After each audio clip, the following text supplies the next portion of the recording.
ପିଲାମାନେ ମୁଁ ଗୋଟେ ଗୀତ ଗାଉଛି ଶୁଣ।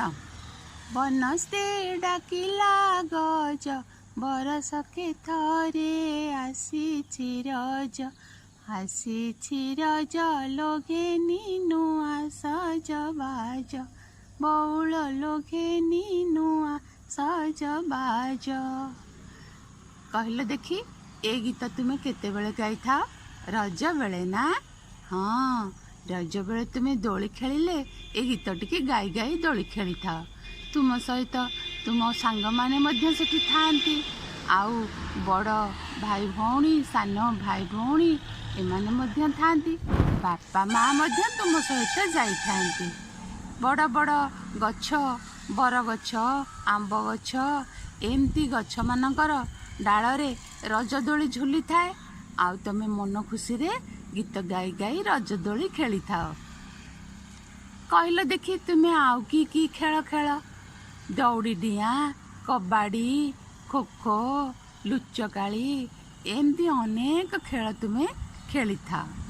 ଏବେ ଆସ ତୁମ ହସ ଖେଳ ବହିର ପାଠ 4କୁ ଦେଖିବା।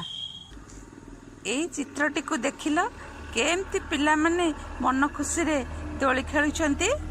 ଆସ ଏବେ ଆମେ ଛବି ଦେଖି କିଛି ପାଠ ପଢ଼ିବା। କ ଦ ଳରେ ଦୀର୍ଘିକାର ଳି କଦଳୀ। କ ମ ଳରେ ଆକାର ଳା କମଳା।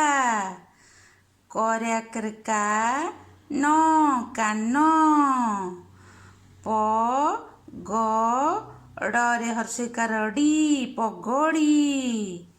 ପ ର ପର। ପ ହ୍ରସ୍ୱ ଇ ଡ଼ ପଇଡ଼। ନ ଖ ନଖ। ନ ଟରେ ହର୍ଷଉକାର ଟୁ ନଟୁ। ନ ଳ ନଳ। ଆଜି ପାଠ ଏତିକି, ପୁଣି ଆଉ ପରେ ପଢ଼ିବା।